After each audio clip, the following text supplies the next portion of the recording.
मतलब हमें इस क्वेश्चन में क्या प्रूव करना है कि हमें एक सेट दिया A, x belongs to z, x is greater than equal to 0 and less than equal to 12, and relation in A means from A to A. Relation लिख दी कि उसमें से आपने ऐसे ऑर्डर्ड पेयर चूज करने हैं जो इस रिलेशन को सेटिस्फाई करें कि a minus B is divisible by 4। मैंने क्या बोला कि क्वेश्चन हमारा क्या है कि prove that this relation is an equivalence relation. अब माइंड में क्या आता है बेटा कि अगर ये हमें प्रूव करने के लिए कह रहा है, ये तो नहीं पूछ रहा ना कि whether it is an equivalence और नॉट। अगर प्रूव करने के लिए कह रहा है तो 100% this relation is equivalence. It means it is reflexive, it is symmetric and it is also transitive. तो अब हमें उसका एक बड़ा प्रॉपर सा फॉर्मेट है बेटा, सिंपल फॉर्मेट है जो आपके हर क्वेश्चन में यूज होगा। आज मैं कम से कम अगर कोशिश करूंगा मैं 8-10 क्वेश्चन करवाऊं, उन सब में आप देखोगे एक चीज चल रही है। मतलब एक स्टेज ऐसी आएगी आप कहोगे सर बस करो, बहुत हो गया ये। मुझे अगर इसको क्या प्रूव करना है, इक्विवेलेंस, तो मुझे सबसे पहले शो करना पड़ेगा रिफ्लेक्सिव। तो अब फॉर्मेट भी समझ लेना बेटा लिखने का प्रॉपर। सबसे पहले मैं हेडिंग दे रहा हूं टू शो रिफ्लेक्सिव। अब यहां पर बता दूं ये ए बी है, यानी यहां लिखना था मुझे ए और बी दोनों किससे बिलोंग कर रहे हैं, ए से, क्योंकि रिलेशन ऑन ए है। ए बी ए से बिलोंग कर रहे हैं और बी भी। मैंने आपको याद है अगर हमारे पास सेट ए, मैं जानबूझ के लिख रहा हूं मैं 0 1 2 3 4 5, सिर्फ समझाने के लिए लिख रहा हूं, आपने एग्जाम में नहीं लिख देना। 8 9 10 11 12 बोर्ड पे आ रहा है ना, यस। और फिर एक ए दोबारा लिख रहा हूं 0 1 2 3 4 5 6 7 8 9 10 11 12। अब ए क्रॉस ए में टोटल 169 एलिमेंट्स हैं, क्योंकि 0 से लेकर 12 तक 13 एलिमेंट उसमें है, तो 13 उसमें है, टोटल 169 ऑर्डर्ड पेयर है।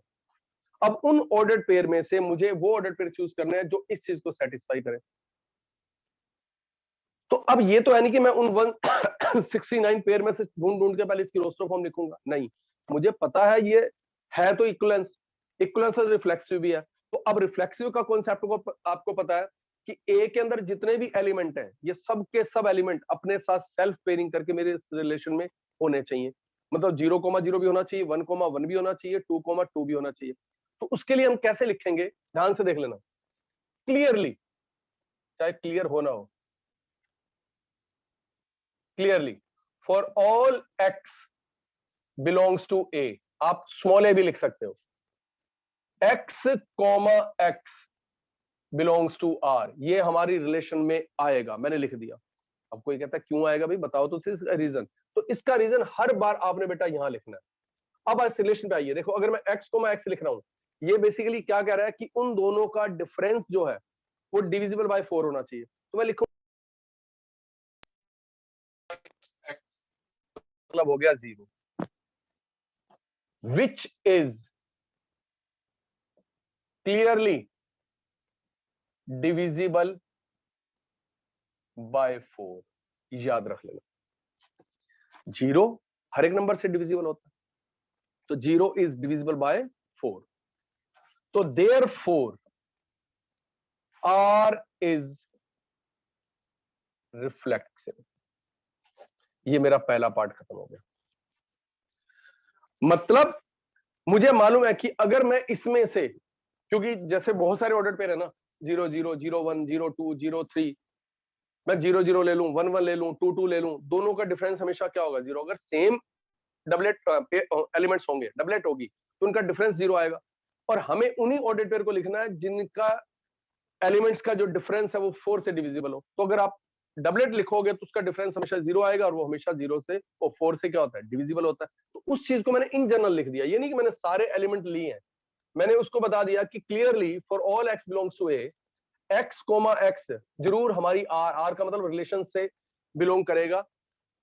क्यों करेगा, क्योंकि x माइनस एक्स, बच्चे अब बात है, क्योंकि x माइनस एक्स 0 होता है, which is clearly divisible by 4। अब आओ सिमेट्रिक पे, टू शो सिमेट्रिक। याद करिए बेटा, सिमेट्रिक के लिए आपको क्या दिखाया बताया था? सिमेट्रिक के लिए दिखाया था कि अगर हमारी उस रिलेशन में, देखो ए क्रॉस ए में तो बहुत सारे एलिमेंट है, पता है आपको, 0,0 0,1 बहुत सारे, इनफाइनाइट नहीं मतलब 169 है। तो अब अपनी रिलेशन में मैंने कौन कौन से एलिमेंट लिखे होंगे ये भी आपको पता लग गया। 0 लिखा होगा मैंने, 0,4 भी जरूर लिखा होगा। क्यों लिखा होगा 0,4? क्योंकि उनका डिफरेंस 4 आएगा और 4 डिविजिबल होता है। मैंने 0,8 भी लिखा होगा, मैंने 1,9 भी लिखा होगा, मैंने 1,5 भी लिखा होगा। लिखने की जरूरत नहीं है, सिर्फ मैं आपको बार बार बता रहा हूं, मैं समझाने के लिए बोल रहा हूँ ये। अब आप सोचो कि मैंने एक बच्चे को ना ये टास्क दे दिया था, मैं क्या बेटा ऐसा कर, इसमें से जितने एलिमेंट है ना इस रिलेशन के अकॉर्डिंग मुझे रोस्टर फॉर्म में लिख के दिखा। मैंने एक जगह देखा उसने 1,5 लिख रखा था, ठीक है, मैं समझ गया बच्चा समझदार है, 1,5 लिख रखा ना, इसने जरूर 1-5 किया होगा। 1-5 मोड में -4 आया होगा, डिफरेंस मतलब मोड है तो 4 आ गया, तो 4 उसको पता है डिविजिबल है। तो मुझे आगे देखने की जरूरत ही नहीं है, अगर इसने 1,5 लिखा ना जरूर इसने 5,1 भी लिखा होगा। नहीं लिखा होगा तो मतलब इसका मतलब रिलेशन गलत लिख रहा है वो। अगर करेक्ट रिलेशन पूरी लिखी होगी रोस्टर फॉर्म में, तो अगर इसने 1,5 लिख दिया तो जरूर इसने कहीं ना कहीं 5,1 भी लिखा होगा। अगर इसने कहीं पर 2,10 लिखा है ना, 2,10, जरूर इसने कहीं 10,2 भी लिखा होगा, क्योंकि अगर 2,10 लिख रहा है तो उसके माइंड में है ना कि 2 और 10 का डिफरेंस 8 होता है मोड लगाकर, तो इसका मतलब वो डिविजिबल है 4 से, तो इसने जरूर 10,2 भी लिखा होगा। तो हम यहां पर कैसे लिखेंगे? Let A B belongs to are.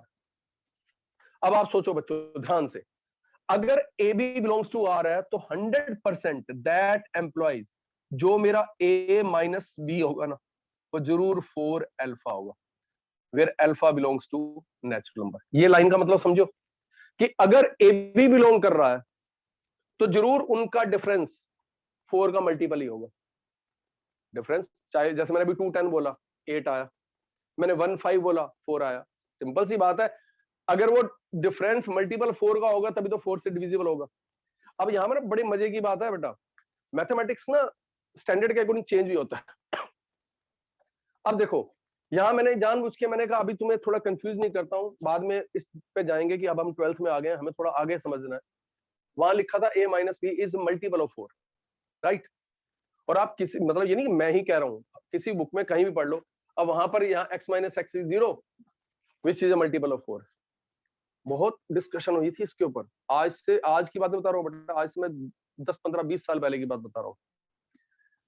छोटे बच्चों को जब हम पढ़ाते हैं ना, 3rd-4th क्लास में बुक में क्वेश्चन होते हैं, right first 5 multiple of 5, right first 5 multiple of 7। तो स्टूडेंट क्या लिखता है, उसको टीचर बताती है बेटे 7 की टेबल लिख दे, 5 लिखने हैं तो तुम्हें भी याद आ जाएगा। 3 के मल्टीपल लिखो जी 5, 3, 6, 9, 12, 15। क्यों? क्योंकि टीचर ने, हमने भी समझाया, टीचर ने क्या, हमने भी अगर मान लो कि छोटे बच्चों को समझाया, यही समझाया बेटे टेबल ही तो लिखनी होती है।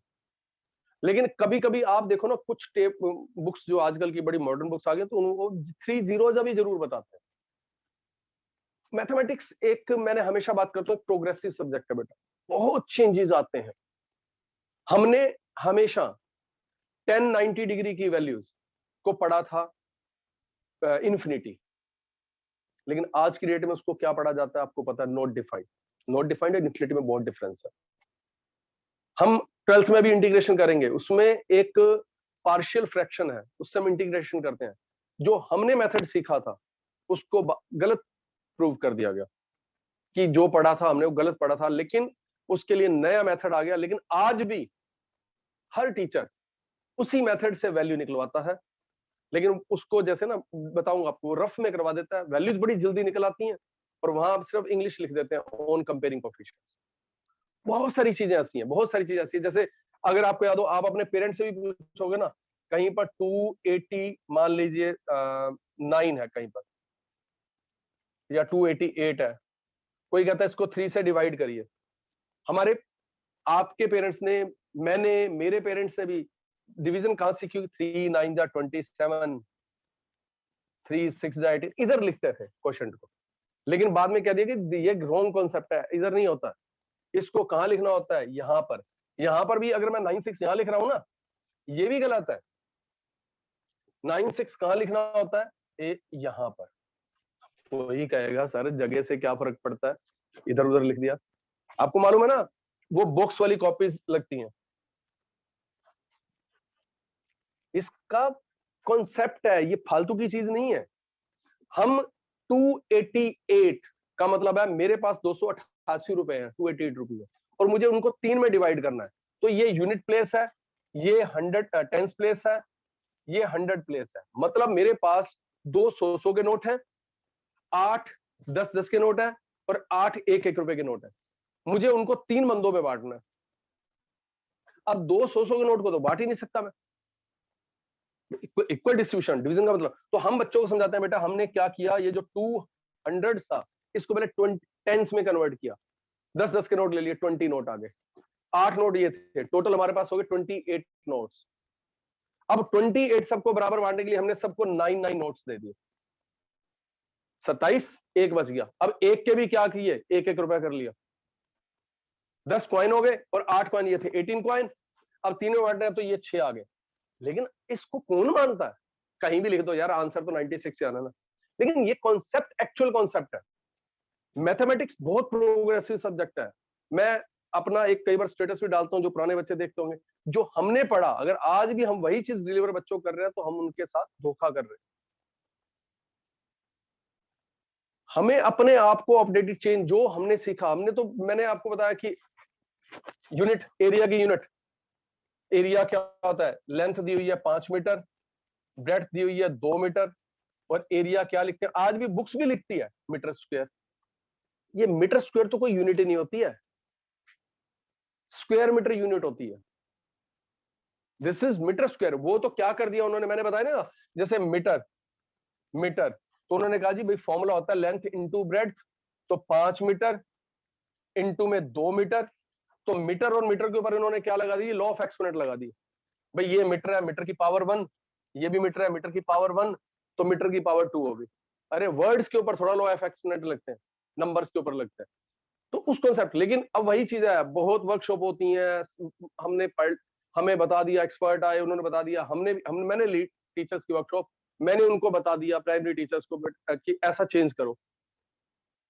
अब लेकिन वो बुक्स खोलते हैं, बुक्स में फिर वही लिखा होता है मीटर स्क्वायर। वो कहते हैं सर हम इसमें बताओ क्या करें।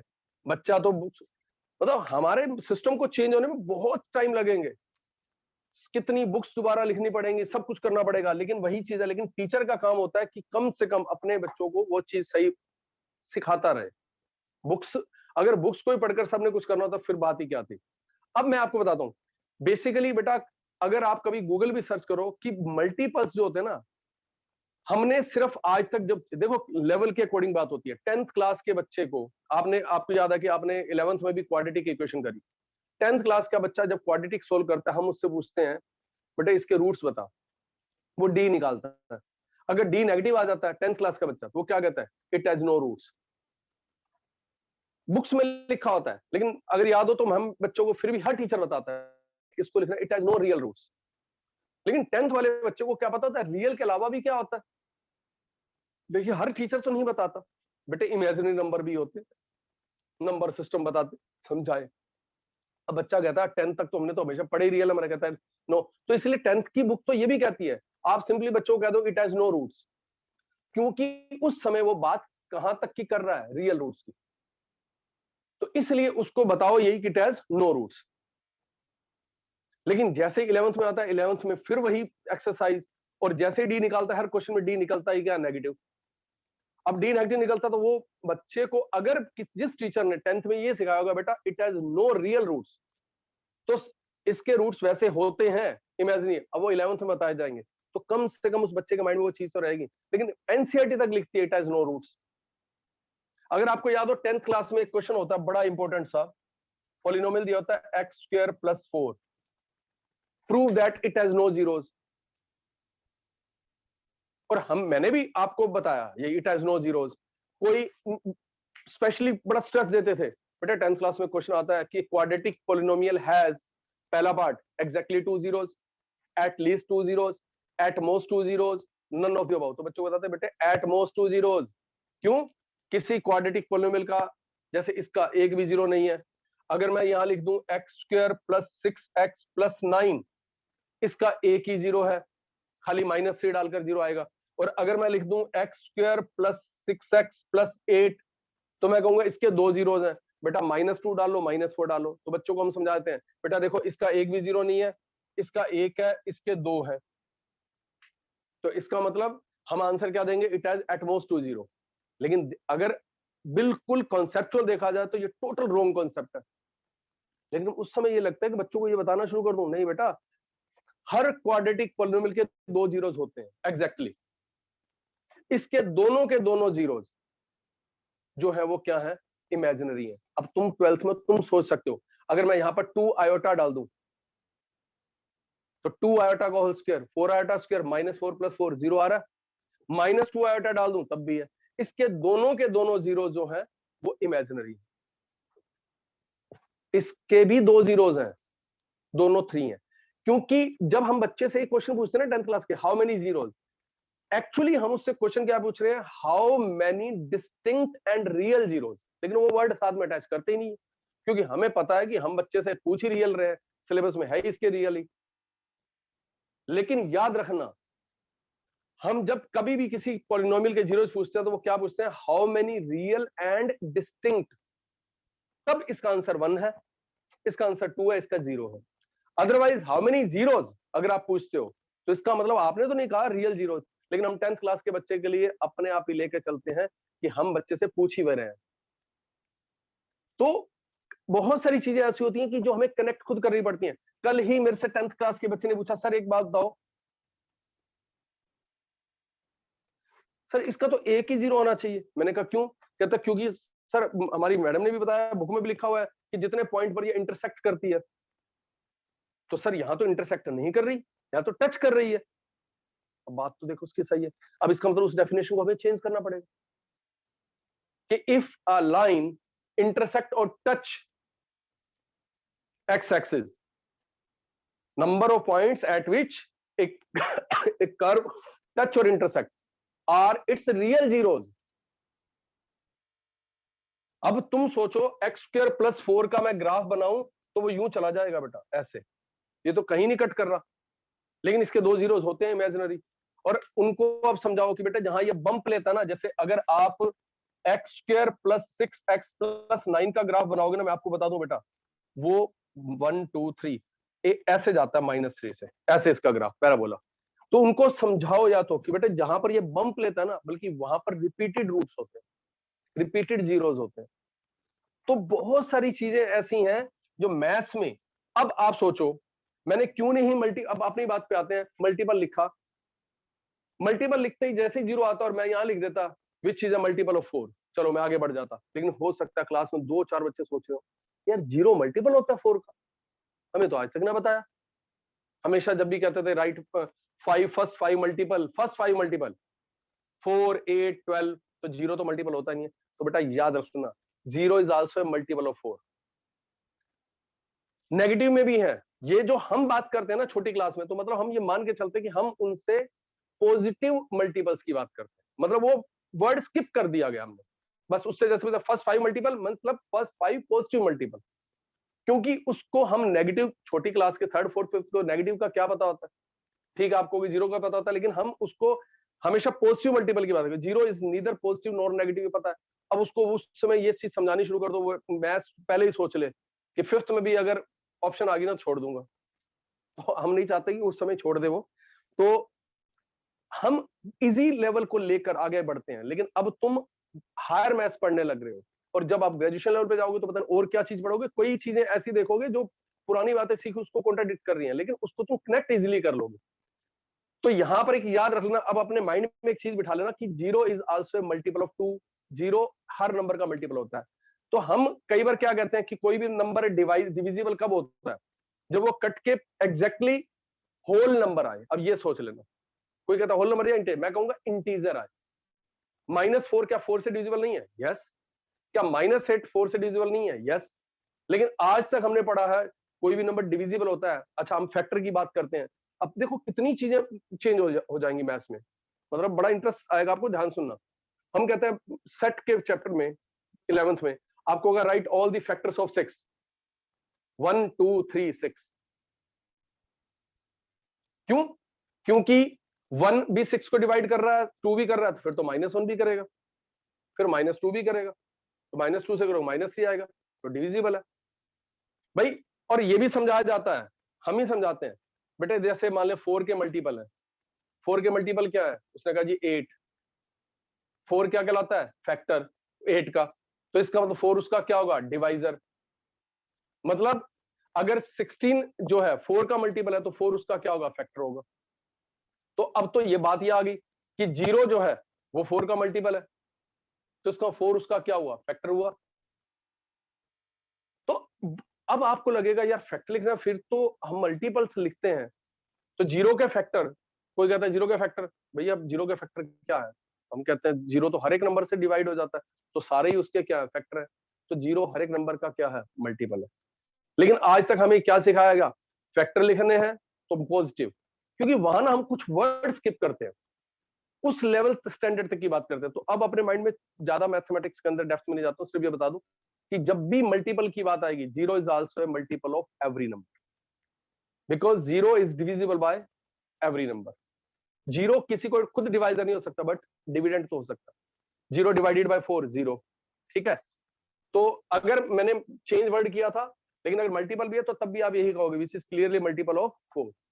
अब यहां पर फिर जहां से मैंने बात शुरू की थी, दोबारा सुन लीजिए इस क्वेश्चन को, क्योंकि बहुत इंपॉर्टेंट है। पहले इसको तो हटा दूं। यही एक क्वेश्चन है जो इक्विवेलेंस रिलेशन को आपको अच्छी तरह से फॉर्मेट एक्सप्लेन कर देगा। रिफ्लेक्सिव सबको क्लियर? सिमेट्रिक में हम क्या मानते हैं कि अगर कोई ए बी उसमें प्रेजेंट है तो बी ए भी होना चाहिए। तो हमने लिखा let A B belongs to R. अगर A B belongs to R है तो ए माइनस बी 4 अल्फा होगा। अब मैंने यहां पर ध्यान से देखना, आप मुझे बताइए B A belongs to R, मैं उर्दू लिख रहा हूं, देयरफॉर ये कब आ सकता है? आप बताइए बी ए कब बिलोंग हो सकता है? तो आप कहोगे कि अगर किसी तरह से सर बी माइनस ए भी 4 का मल्टीपल हो जाए, चाहे 4 बीटा हो या कुछ भी हो, मतलब बी माइनस ए को मुझे वो दिखाना है। तो अब आप यहां से समझो बेटा, अगर a माइनस बी 4 अल्फा है, तो मैंने इसमें से माइनस कॉमन लिया, तो ये आ गया b माइनस ए, ये तो 4 अल्फा है। और किसी भी नेगेटिव का मोड, चाहे नेगेटिव हटा ही दो, तो इसका मतलब आप सोचो ना बेटा, अगर 7 माइनस, मैं और नंबर बड़ा सा नंबर लेता हूं, 17 माइनस 1 2 3 4 5, ये आपको मालूम है 4 इंटू 3 है, तो क्या 5 माइनस 17, क्या ये भी 4 इंटू 3 होगा या नहीं होगा? आप कहोगे सर ये किया कैसे? तो मैंने कहा पहले तो मैंने क्या किया, मैंने माइनस कॉमन ले लिया, तो 5 माइनस 17 हो गया। तो नेगेटिव में तो किसी नेगेटिव को हटा भी दोगे तो मोड चाहे किसी नेगेटिव का या पॉजिटिव का सेम होता है, तो वो हमने माइनस समझो नेक्स्ट स्टेप में हटा दिया। ऑर्डर चेंज करने से, मोड लगा हुआ है, मोड लगा हुआ तो कोई फर्क तो पड़ना नहीं था, ऑर्डर चेंज कर भी दिया। मतलब मैं सिंपल सीधा भी लिख सकता था, जो ए माइनस बी और बी माइनस, इसमें कोई फर्क ही नहीं है। पता नहीं आपको कि मोड में ए, हाँ ए माइनस बी और वैसे बी माइनस ए इक्वल नहीं होते, बट ए माइनस बी का मोड और b माइनस ए का मोड इक्वल होते हैं। तो इसका मतलब मैं a माइनस बी को b माइनस ए भी लिख सकता, लेकिन उसको मैंने दिखा दिया, मैंने ऐसा लिखा क्यों कि पहले माइनस कॉमन लिया और माइनस हट गया। तो अगर ये भी 4 अल्फा है तो 100% B A belongs to R होगा, हेंस आर इज सिमेट्रिक। मैंने आपको ओरली एग्जांपल बता दिया था कि अगर उस बच्चे ने 1 5 लिखा हुआ है तो मुझे आगे देखने की जरूरत नहीं है 5 1 लिखा। अगर 1 5 लिखा है तो ये सोचकर लिखा है कि इनका डिफरेंस 4 का मल्टीपल है। तो सिंपल सी बात है, उसका जब ऑर्डर चेंज करेंगे तब भी, और मोड लगा हुआ है, कोई फर्क पड़ना नहीं है। सबसे इंपॉर्टेंट होता है टू शो ट्रांजिटिव,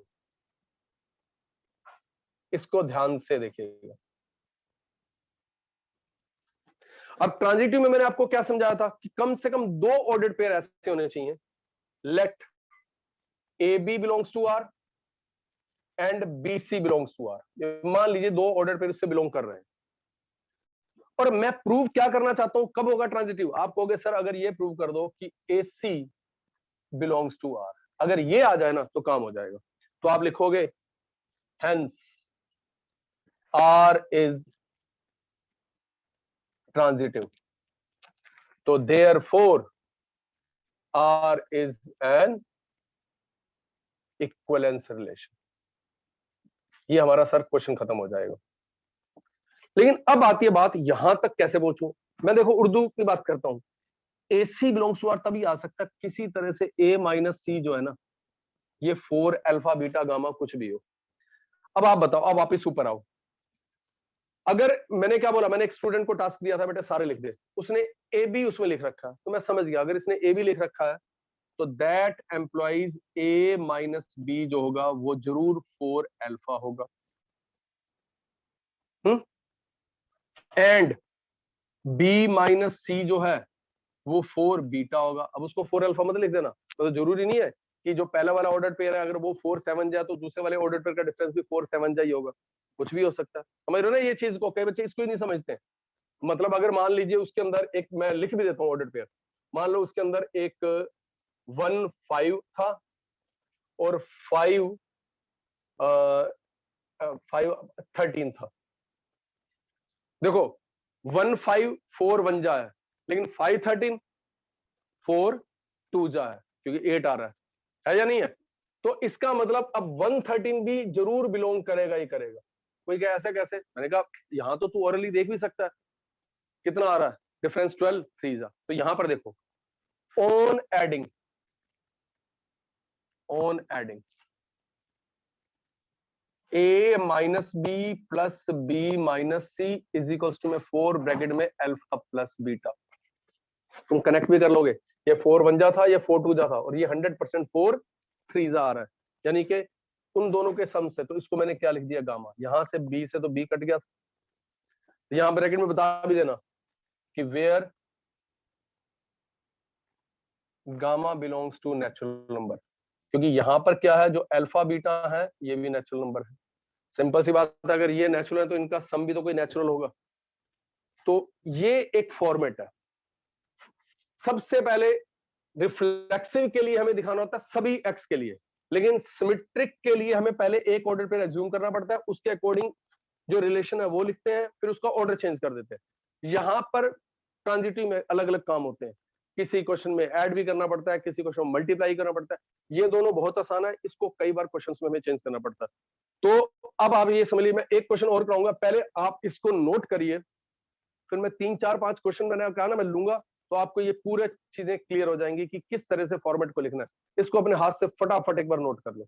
अच्छा, मैं इसमें एक और चीज बताता हूँ जो लास्ट टू लास्ट ईयर कभी पूछ ली गई थी, स्पेशली ध्यान से सुनना। एक उसने पूछा, यहां क्वेश्चन देखो मैं कंप्लीट लिख रहा हूं, कहता है show that R is an equivalence relation and also write equivalence class of 5। कोई भी एक एलिमेंट दे देंगे, कहता है इसकी क्लास बताओ। अब बच्चे कहते हैं क्लास क्या मतलब आप इसमें सोचो, इसके अंदर 0 से लेकर 12 तक एलिमेंट है। मैं 5 लिख दूं या मान लो मैं 2 लिख देता हूं, चलो बहुत ज्यादा एलिमेंट आ जाए समझने के लिए आपके। आप बताओ ऐसे कौन से ऑर्डर पेयर होंगे जिसमें 2 एक एलिमेंट हो, चाहे फर्स्ट हो या सेकंड हो। तुम्हें मालूम है कि दोनों का डिफरेंस 4 से डिविजिबल होना चाहिए, तो आप कहेंगे सर एक तो 2,6 जरूर होगा। ओके, और 4 8 2,10 भी जरूर होगा, बिल्कुल सही है। और क्योंकि 12 तक है तो उसके बाद कुछ है ही नहीं, तो इसकी इक्विवेलेंस क्लास, यानी कि आप ये सोच लेना इक्विवेलेंस क्लास ऑफ 2 इज, यानी उन एलिमेंट्स का सेट लिखना है जो जो 2 से रिलेटेड थे। तो कुछ बच्चे 2 को खुद को मिस कर देते हैं, 2,2 भी तो था, 2,2 भी होगा, 2,6 भी होगा, 2,10 भी होगा। तो यहां पर आपने लिखना था 2 6 और 10। तो ये इक्विवेलेंस क्लास है। जैसे मैंने पहले 5 लिखा था ना, तो 5 के लिए इक्विवेलेंस क्लास कौन सी होती है, एक तो 5,5 जरूर होगा, एक 5,9 जरूर होगा, क्योंकि 4 का 5,13 13 तो खैर इसमें आ ही नहीं सकता, तो इसलिए हमने कह दिया 13 है। सिर्फ 2 ही एलिमेंट हुए जो 5 से कनेक्ट करके उसमें आएंगे, नहीं 1 भी होगा, सॉरी गलती कर रहा हूँ, 5,1 भी तो होगा, 4 का डिफरेंस, 5,5 भी होगा और 5,10 भी होगा। ऐसे ही किसी भी एलिमेंट का अगर उसने 0 का कहा होता, एक तो 0, एक 4, एक 8, एक 12। तो 0 की इक्विवेलेंस क्लास में कौन कौन से एलिमेंट आते हैं? 0, 4, 8, 12। 1 की क्लास में कौन कौन से आते हैं? 1, 5, 9। बस, क्योंकि 13 नहीं हो सकता। समझ आ रही कि इक्विवेलेंस क्लास पहली बार जब आया था तो बहुत बवाल हुआ था, क्योंकि इक्विवेलेंस क्लास बुक में कहीं मेंशन ही नहीं है, ठीक है ना। तो उन्होंने फिर उसके बाद बुक्स में टीचर सब कराने लगे। तो इक्विवेलेंस क्लास का मतलब होता है कि जो भी एलिमेंट आपको दिया जाएगा तो ये देखना होता है कि इस रिलेशन के अकॉर्डिंग कौन कौन से एलिमेंट हैं जो उससे रिलेटेड है, जो रिलेशन ऑर्डर पेयर बनाकर आ रहे हैं, तो उनके सेट को लिखना, दैट इज इक्विवेलेंस क्लास। तो इसको आप एक बार फटाफट नोट करके हाथ ऊपर करना बच्चों, जल्दी से। फिर देखो आज बहुत सारे मैंने कहा ना क्वेश्चन लेंगे, तो ये कुछ भी जो भी आपके डाउट्स रहेंगे वो क्लियर 100% जाता है। चलो अब देखो बेटा, इसमें फिर कह रहा है कि शो करिए ये रिलेशन जो है इक्विवेलेंस है। अब आप बताओ a माइनस बी इवन, इसका क्या मतलब है? Is it divisible by 2? Is a multiple of 2? यही ना? क्या सेम क्वेश्चन कॉपी हो गया, नहीं हो गया? यहां पर विच इज, अच्छा अब बात आती है ना, देखो जब इवन इंटीजर्स की बात होती है कि इवन नंबर्स लिखिए, ऑड नंबर लिखिए, हम ऑड लिखते हैं 1, 3, 5, 7, इवन नंबर 2, 4, 6, 8। लेकिन याद रखना 0 is also considered as an even number. ध्यान से सुन लेना ये चीज, ठीक है। 0 को हमेशा इवन नंबर में ही काउंट करते हैं। जैसे देखते हैं ना डिजिट्स होते हैं, जब हम 2 का डिविजिबिलिटी टेस्ट भी कहते हैं तो कहते हैं भाई जो लास्ट का डिजिट है वो इवन डिजिट होना चाहिए, मतलब चाहे 0 हो, 2 हो, 4 हो, 6 हो, 8, है ना। तो यहाँ पर इवन का मतलब है बेसिकली इज डिविजिबल बाय 2। तो यहाँ पर आप कह सकते हो which is clearly divisible by 2, that is even number. हो गया रिफ्लेक्सिव। सेम अब यहां पर सिर्फ क्या आएगा? 2, 2, 2। इसका मतलब अगर ये भी 2 अल्फा तो B A belongs to R. यहां पर बेटा क्या हो गया? a minus B 2, this is 2, 2, 2 gamma, ठीक है। दो नेचुरल नंबर का सम भी हमेशा नेचुरल ही होता है, तो एसी। इसमें इक्विवेलेंस क्लास की खैर बात थी नहीं। अगर इसमें भी पूछ लेता, मान लो, क्योंकि सेट दे रखा है, जब सेट दिया होता है तो इक्विवेलेंस क्लास भी पूछ सकता है। अगर 2 की ही दोबारा क्लास पूछी होती तो तुम्हें मालूम है एक तो 2,2, 2,4 और कुछ नहीं आता। तो इसका मतलब 2,4 उस सेट में जो इक्विवेलेंस क्लास है दैट इज आल्सो सेट, और उसमें दो ही एलिमेंट होते। 1 का पूछ लेता कि 1 की इक्विवेलेंस क्लास बताइए, एक तो 1,1 जरूर होगा, एक 1,3 भी होगा, एक 1,5 भी होगा। तो 1 की इक्विवेलेंस क्लास में 3 एलिमेंट होंगे, 1, 3, 5। मतलब खुद एलिमेंट तो होगा ही होगा। सेम अब इसको कॉपी क्या करोगे, मतलब क्लिक कर लो बेटा। किसी को अभी मैं एक दो और बताता हूं, फिर पूछना, कोई किसी को डाउट रहेगा, अभी तो रहेगा नहीं, ये गारंटेड है। मैंने कहा ना ये बहुत सारे क्वेश्चन आते हैं, कभी 2 से डिविजिबल, 4 से डिविजिबल, पुराने पेपर भी उठा के देख लो ना, उनमें भी आपको यही मिलेगा। ऐसे एक क्वेश्चन बेटा 9th का सेकंड पार्ट, 9th का सेकंड पार्ट में फिर वही चीज, जो सेट ए है वो हमारे लिए सेम बेटा वही है, x belongs to z, x is greater than equals to 0 and less than equals to 12, ठीक है। लेकिन इसमें आपने कौन से ऑर्डर पे लिखना है? जिसमें a इज इक्वल्स टू में b। बताओ, खुद ही कह रहा है कि सेम एलिमेंट होने चाहिए। बोलो प्रणवी। सर इस 9th क्वेश्चन में एंड में लिखा है find the set of all elements related to one in each case, उसका क्या मतलब है? तो बता तो दिया यार, अभी क्या सुन रही है तू? 9th में पहले मैंने आपको 2 से रिलेटेड बता दी है, इक्विवेलेंस क्लास का मतलब यही तो बोला मैंने। अच्छा अच्छा, वो ओके। हाँ, अभी तो लिखा था, अभी इसमें भी बता देता हूं मैं। अब देख बेटा, ए बी मैंने तो पूरा पढ़ा नहीं, इसमें पूछा हुआ है show that each of the element given by this is an equivalence, find the set of all element related to one. मतलब इसको इस तरह की लैंग्वेज में पूछ सकते हैं, यही चीज है ना। यही तो मैंने कहा ना क्लेश हुआ था बड़ा। उन्होंने वर्ड लिख के दे दिया कि right the equivalence class of SA1। अरे बच्चे को तो पता ही नहीं इक्विवेलेंस क्लास, ना इस बुक में कहीं मेंशन था, बताया नहीं किसी ने। तो वो पहला साल था जब ये कहा गया था कि अगर किसी बच्चे के 99.5 होंगे ना, इस वजह से आप कट रहे होंगे, तो उसको फुल मार्क्स दिए जाए। नहीं तो अदरवाइज हमेशा 99.5 वाले का पहले तो काटने की कोशिश करते हैं, 3 बंदों को दिखाते हैं, पहले कहीं आधा और कट रहा हो। लेकिन नहीं कट रहा तो 100 तब भी मिलते हैं, लेकिन वो कहीं ना कहीं गलतियां इंसान में निकालने में। अब मुझ में 50 गलतियां आप निकाल दोगे, मैं आप में 50 गलतियां निकाल दूंगा, तो गलतियां निकालने में तो आज का हर इंसान बहुत माहिर है। यहाँ पर ये नहीं लिखा, काट दे भी आधा, 99 कर दे। लेकिन ये पहला साल था जब ये कहा गया था कि अगर इसकी वजह से 99.5 हो रहे हो तो आपने फुल देने हैं, क्योंकि इक्विवेलेंस क्लास कभी बताई नहीं गई थी। तो इक्विवेलेंस क्लास का सेम मतलब होता है कि इस रिलेशन के अकॉर्डिंग 1 से कौन कौन से कनेक्टेड है। तो उसमें 0 से 12 वाले में जब हम इवन नंबर 4 से डिविजिबल की बात कर रहे थे, 1 से कौन कौन कनेक्टेड, एक तो 1, क्योंकि 1,1, एक 1 से 5, एक 1 से 9। तो ये 3 एलिमेंट से 1, 5, 9, क्योंकि वैसे तो 13 भी होता है, लेकिन 13 तो सेट में आ ही नहीं रहा। ठीक है बेटा। अच्छा, अब देखो, अब इसमें कहता है कि उन ऑर्डर्ड पेयर को लिखना जिसमें ए और बी इक्वल हो। अरे सीधी सी बात, अगर ए और बी इक्वल हो तो एक तरह से पूछ ही क्या रहा है, उसमें सारी की सारी डबलेट ही होंगी सिर्फ।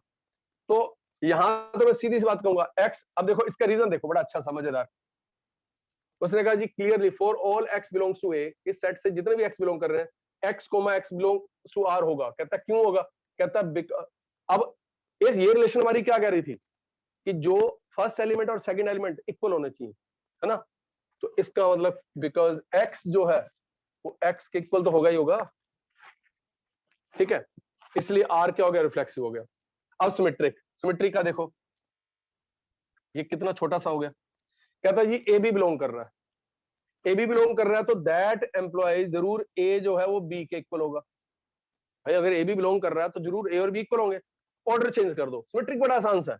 तो देयरफॉर भैया बी भी तो ए के इक्वल होगा, बी इक्वल होगा तो हेंस दैट एम्प्लॉयज जो हमारा बी ए है वो भी आर से बिलोंग करेगा। ये तो और भी जबरदस्त हो गया।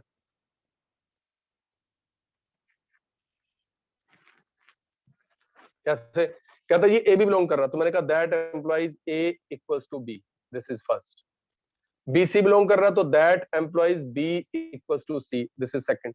तो कहता है फ्रॉम 1 and 2, आप खुद बताइए ए बी के इक्वल और बी सी के इक्वल है, तो that implies A equals to C, तो ए सी बिलोंग कर रहा है, ट्रांजिटिव इक्विवेलेंस होगी। अब इसमें अगर कोई कहे जी 1 से कनेक्टेड कौन सा है, खाली 1 ही है। कौन से एलिमेंट है जो 1 से कनेक्टेड है, मतलब इसमें तो हमने उन्हीं ऑर्डर्ड पेयर को लिखना था जिसमें दोनों एलिमेंट ए और बी जो इक्वल हो। तो 1,1 नहीं है, तो 1 फर्स्ट पार्ट में 3 एलिमेंट कनेक्टेड रिलेटेड थे, इसमें सिर्फ 1 ही रिलेटेड है। ठीक है बेटा।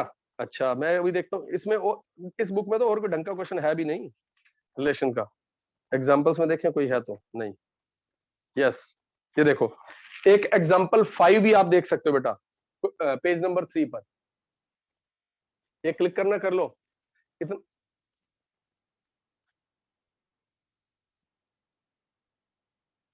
एग्जाम्पल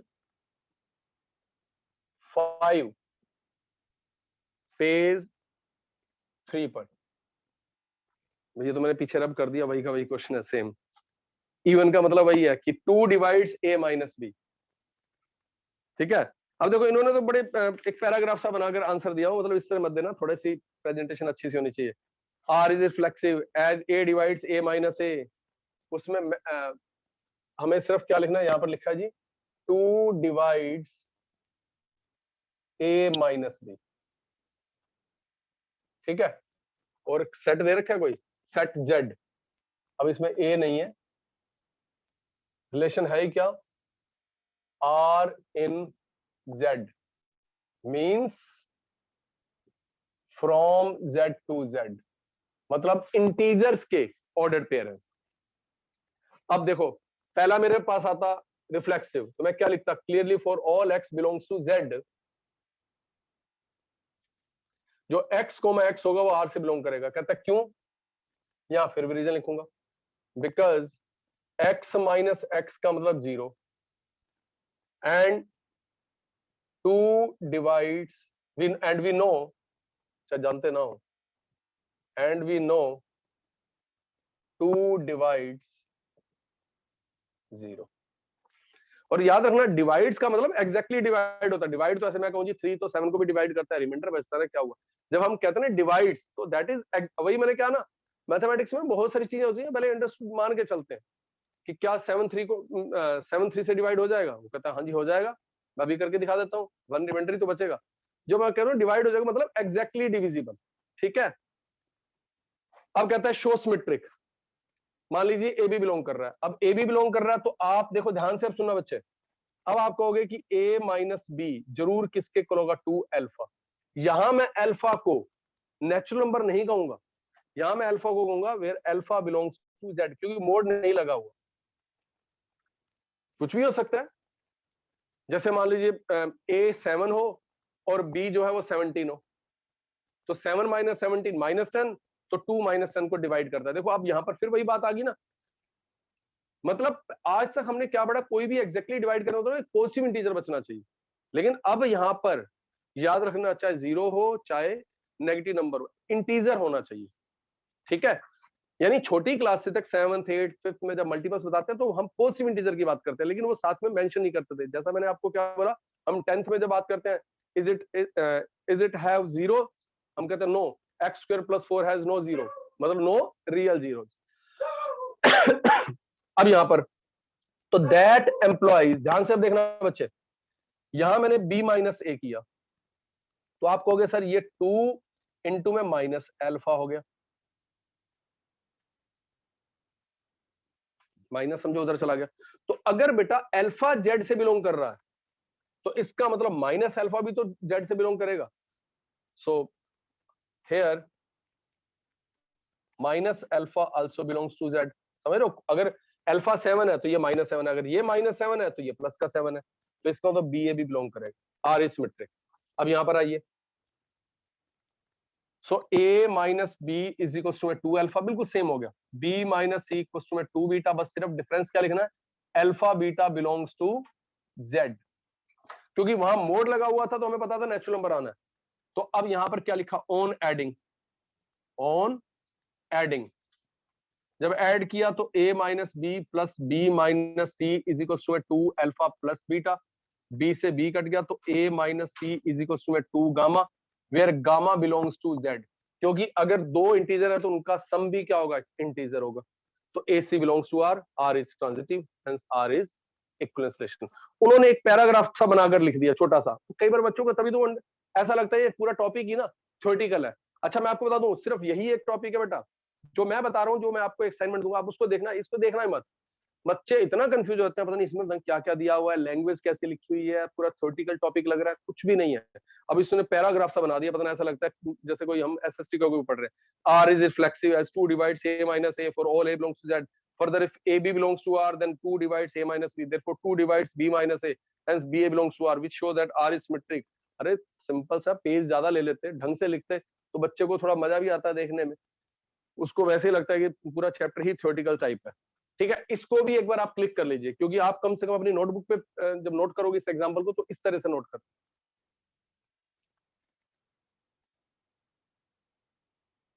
जरूर नोट कर लेना बेटा। और यही है, समझो आप अपने इसको भी, जो आपके 5 नंबर का जो टॉपिक आना है इसमें से, वो समझो यही कर रहे हो आज।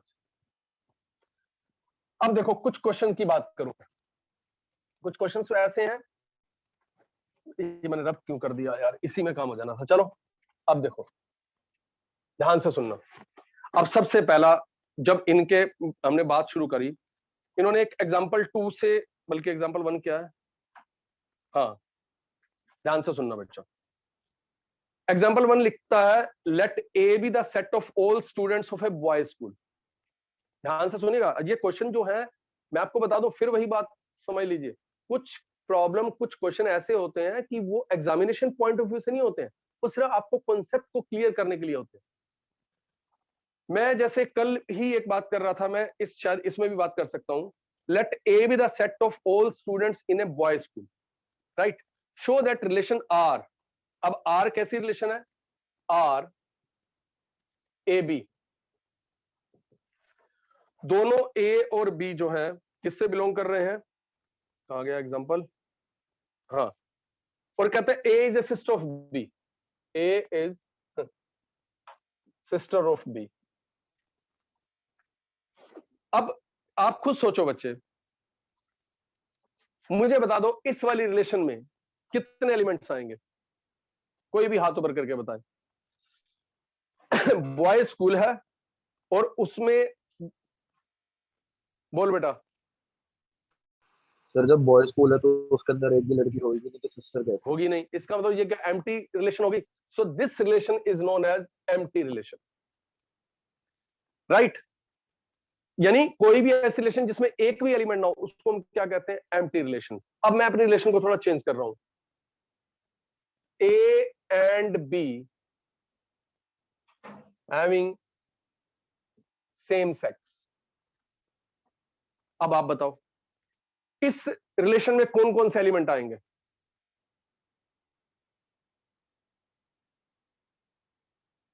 बोलिए जल्दी से।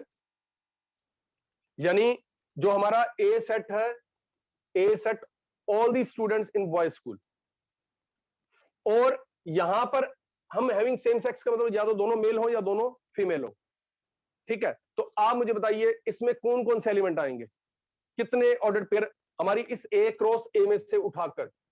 यानी यहां पर भी बहुत सारे बच्चों के नाम लिखे हैं, यहां पर भी मैंने ए क्रॉस ए लिख लिया, उस ए क्रॉस ए में बहुत सारे ऑर्डर्ड पेयर थे, तो इस रिलेशन में कितने ऑर्डर्ड पेयर लिखूंगा मैं? बोलो जल्दी से। अरे एक बात बताओ, यहां मैंने ए में मतलब एक भी बच्चा नहीं बता पा रहा। मान लो राम, श्याम, मोहन, सोहन, और यहां पर भी राम, श्याम, मोहन, सोहन, सारे बॉयज हैं। राम राम, राम श्याम, राम मोहन, राम सोहन, क्या इस वाली रिलेशन में आएंगे नहीं आएंगे? जो राम से कनेक्टेड जितने भी ऑर्डर्ड पेयर हैं सारे के सारे आएंगे नहीं आएंगे? कार्तिकेय बताओ। सर ये तो फिर एक तरह से वो हो गया ना, यूनिवर्सल सेट हो गया, सारे बॉयज हैं। यस यस यस बेटा, बस यही यूनिवर्सल रिलेशन।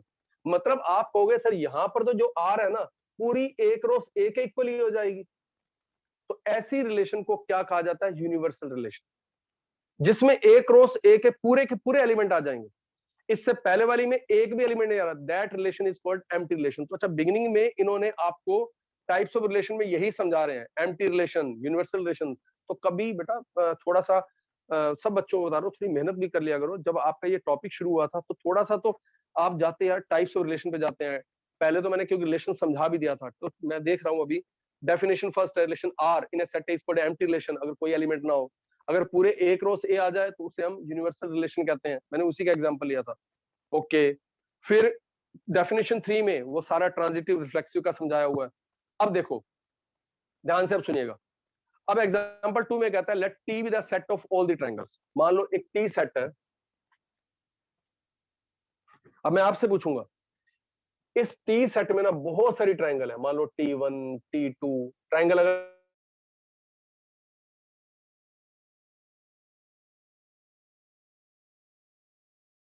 इस ए सेट में ये सारी ट्रायंगल्स, और दूसरा सेट ए में सेम होंगी, ये आपकी T1, ये आपकी T2, ये T3। मुझे बताइए ए क्रॉस ए में कितने एलिमेंट्स आएंगे? आप कहेंगे sir T1 T1 T1 T2 T1 T3, ऐसे ही बहुत सारे।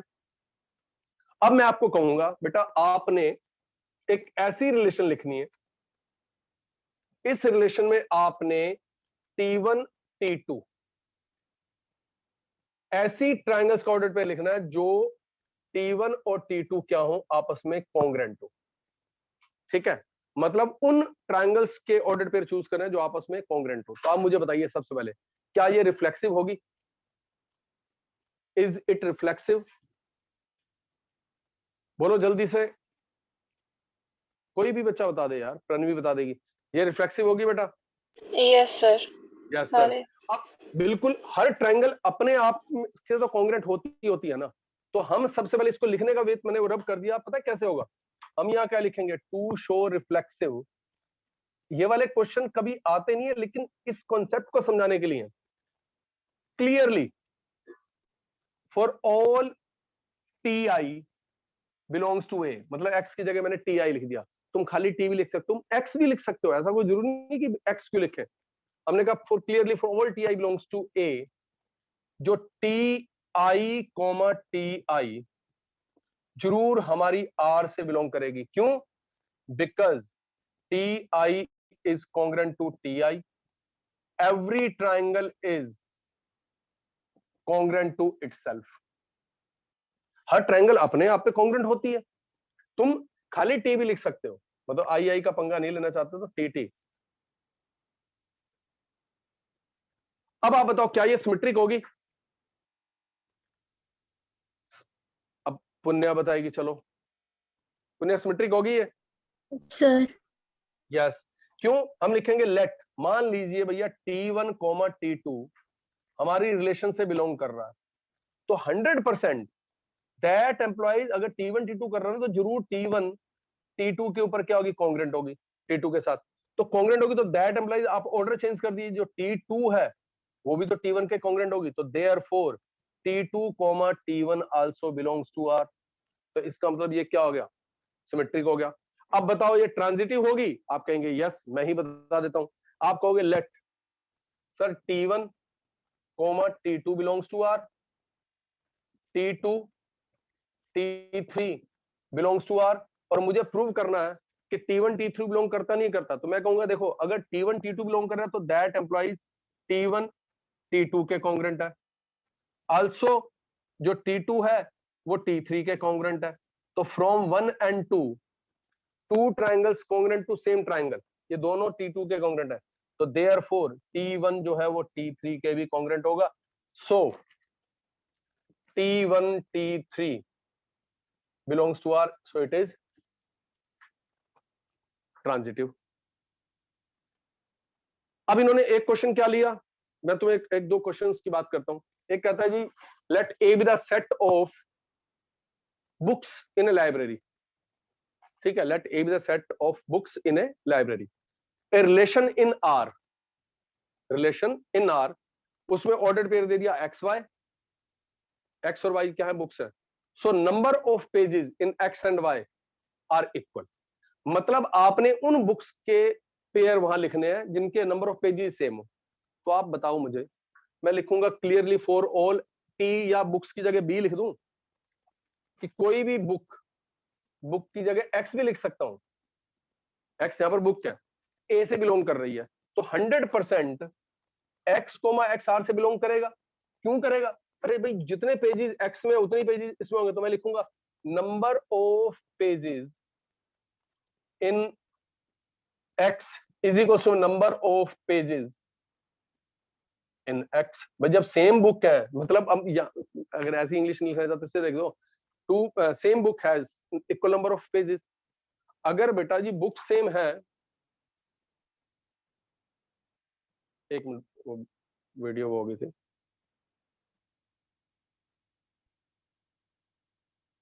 पांच मिनट और लूंगा बस, क्योंकि इस टाइप के क्वेश्चन आते नहीं है, बल्कि मैंने तो इसके बाद का कॉन्सेप्ट बता दिया, तो इसे छोटा सा आपको लगेगा। हमने कहा जी जितनी भी एक्स है वो अपने साथ सेल्फ पेयरिंग करके तो आएंगे, क्योंकि सेम जब बुक्स होंगी पहले प्लेस पर और सेकंड प्लेस पर, तो उनके पेजेस तो सेम होंगे। तो यहाँ लिखते हैं number of pages in X is equal number of pages in x. जैसे मैंने आपको कल एक बताया था कि आपने ऐसे पर्संस के लिखने जो सेम वर्क प्लेस पर काम करते हो, भैया एक्स कोमा एक्स करेगा। क्यों? Work place of x is equal work place of x.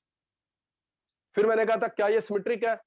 Same चीज यहां पर आ रही है बेटा, सिमेट्रिक। हमने कहा मान लीजिए लेट एक्स वाई बिलोंग कर रहा है, लेट एक्स वाई बिलोंग कर रहा है आर से। इसका मतलब क्या हुआ? यहां बुक्स की बात हो रही है तो मैं कहूंगा number of pages in X is equal to number of pages in Y. Order उल्टा कर दो, so that implies number of pages, left को राइट बना दिया, y is equal to number of pages in x, so therefore y x भी r से belong करेगा। Symmetric transitive भी आप समझ गए। मान लीजिए x y बिलोंग कर रहा है, y z बिलोंग कर रहा है, तो पहली रिलेशन के अकॉर्डिंग आप लिखोगे number of pages in x is equal to number of pages in y, equation first. y z belong कर रहा है तो number of pages in y is equal to number of pages in z। तो from 1 and 2 x के pages और z के pages भी बराबर होंगे, तो इसका मतलब x z भी बिलोंग करेगा। सो ट्रांजिटिव। कुछ कह दिया कि एक सेट ए है डिफरेंट लाइंस का, बहुत सारी लाइनें हैं, line L1 L2 L3 L4, और आपने ऐसी रिलेशन लिखनी है जिसमें दोनों लाइनें आपस में क्या हो? परपेंडिकुलर हो। अब मेरी बात ध्यान सुनना, परपेंडिकुलर हो मतलब उन के ऑर्डर पे लिखना परपेंडिकुलर। तो सिंपल सी बात है बेटा, वो कभी रिफ्लेक्सिव तो हो ही नहीं सकती। हम कहेंगे clearly for all L, small l ले लेना, L belongs to A, L comma L does not belongs to R because no line is perpendicular to itself. लेकिन सिमेट्रिक है, क्यों? मान लीजिए L1 L2 बिलोंग कर रहा है तो 100% L1 L2 पर क्या होगी? परपेंडिकुलर होगी। और अगर L1 L2 पर परपेंडिकुलर होगी तो जरूर L2 L1 पर परपेंडिकुलर होगी। इसका मतलब L2, L1 भी आएगा, लेकिन ट्रांजिटिव फिर नहीं होगी। क्यों?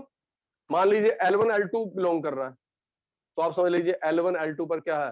परपेंडिकुलर। L2 L3 कर रहा है तो इसका मतलब क्या हुआ? L1 L2 पर परपेंडिकुलर, L2 L3 पर परपेंडिकुलर, तो दैट एम्प्लॉइज L1 तो L3 के क्या होगी? पैरेलल होगी।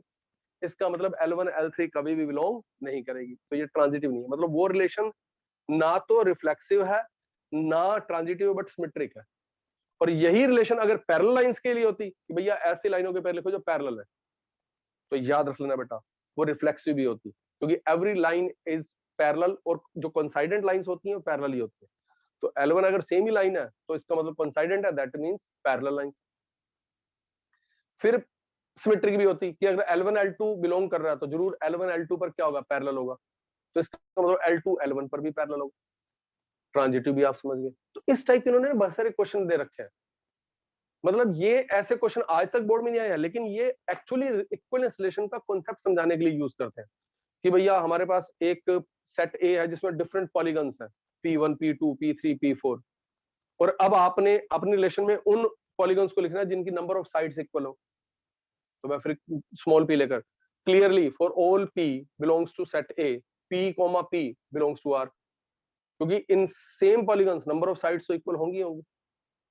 फिर P1 P2 बिलोंग कर रहा है, इसका number of sides in P1 is equal number of sides in P2। Order उल्टा कर दो तो number of sides in P2 और नंबर ऑफ साइड्स P1 वो भी बराबर होंगे। तुम समझ सकते हो ट्रांजिटिव भी होंगे। तो आप घर में थोड़ी ट्राई करना, मैं कुछ क्वेश्चंस बताता हूँ। मतलब ऐसा नहीं है कि इसको ज्यादा मत पढ़ना, जितना मैं दे रहा हूँ ना सिर्फ उन क्वेश्चंस को जरूर ट्राई करना बेटा, ठीक है? तो नेक्स्ट क्लास में कुछ और अच्छे से क्वेश्चन लेकर ना कुछ एक्स्ट्रा बुक में से मैं लूंगा एक, उसको करके अभी आपने क्या करना है जो आपका समझो होमवर्क है, इसका एक एग्जाम्पल 2, एग्जाम्पल 3, एग्जाम्पल 4, 5 करवा चुका हूं मैं, ठीक है बेटा? अच्छा,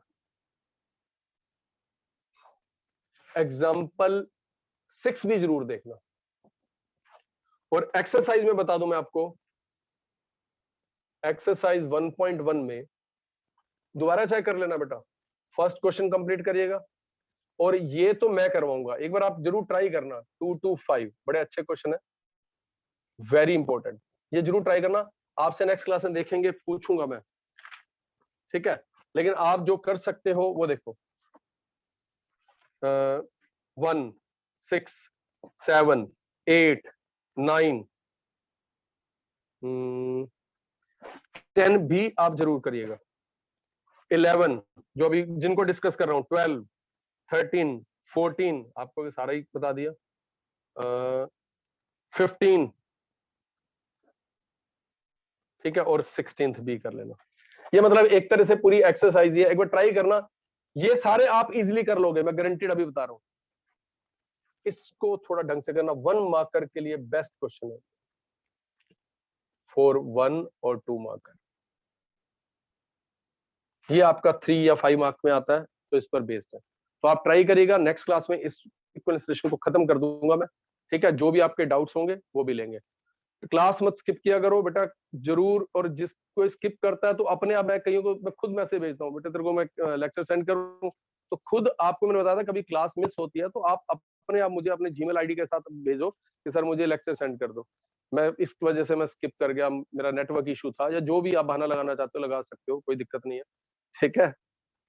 हाँ चलिए, okay, take care, bye bye बच्चों।